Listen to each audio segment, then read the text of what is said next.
श्रीराम समर्थ. श्री गोंदवलेकर महाराज प्रवचने. दिवस 54. साधक व नाम. प्रत्येक शब्दात रामच आहे असे ज्यांना वाटते त्यांची तयारी काही निराळीच असते.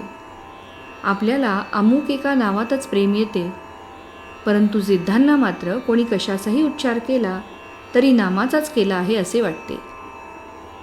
कोणत्या वाचेने नाम घ्यावे याचा नाही विचार करू. जसे होईल तसे नामस्मरण करा, पण नामाची कास सोडू नका. नाम घेऊन नामाचा अनुभव घ्या. विषयाचा घाला जेव्हा पडतो तेव्हा नामाची आठवण ठेवा. प्रल्हादाने नामाशिवाय दुसरे काय केले? प्रल्हादाने नामावर जसे प्रेम ठेवले तसे आपण ठेवावे. आजवरच्या सर्व भक्तांनी हेच केले. एक नामस्मरण करा, हाच खरा मार्ग. स्मरणात राहा म्हणजे विषय आपोआप मरतील. साधकाने लोण्यासारखे मऊ असावे. कोणाला कुठेही खुपू नये. आपण हवेसे वाटावे.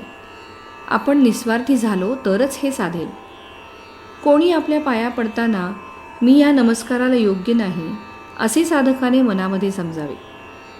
म्हणजे कुणी नमस्कार केल्याचा अभिमान वाटणार नाही आणि न करणाऱ्याचा रागही येणार नाही. सत्कर्मानंतर आपली स्तुती ऐकायला साधकाने तिथे उभे सुद्धा राहू नये. भगवंत ज्याला हवा आहे त्याने असे समजावे की आपण आता कुस्तीच्या हौद्यात उतरलो आहोत. अंगाला माती लागेल म्हणून आता घाबरून चालायचे नाही. यासाठी चांगली माणसे पहिल्यानेच मातीत लोळतात, म्हणजे ती लाज जाते. भगवंताच्या प्राप्तीचे 2 मार्ग आहेत. एक मार्ग म्हणजे आजपर्यंत सर्व त्याच्या इच्छेने घडून आले.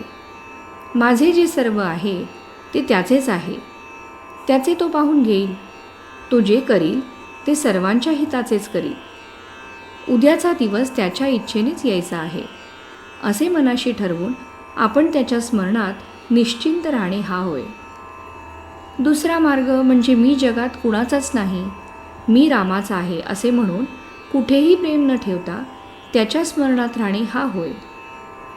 हा मार्ग जरा कठीण आहे. यामध्ये मनाने इतर ठिकाणचे प्रेम तोडून टाकायचे असते, कारण प्रेम एकाच वस्तूवर राहू शकते.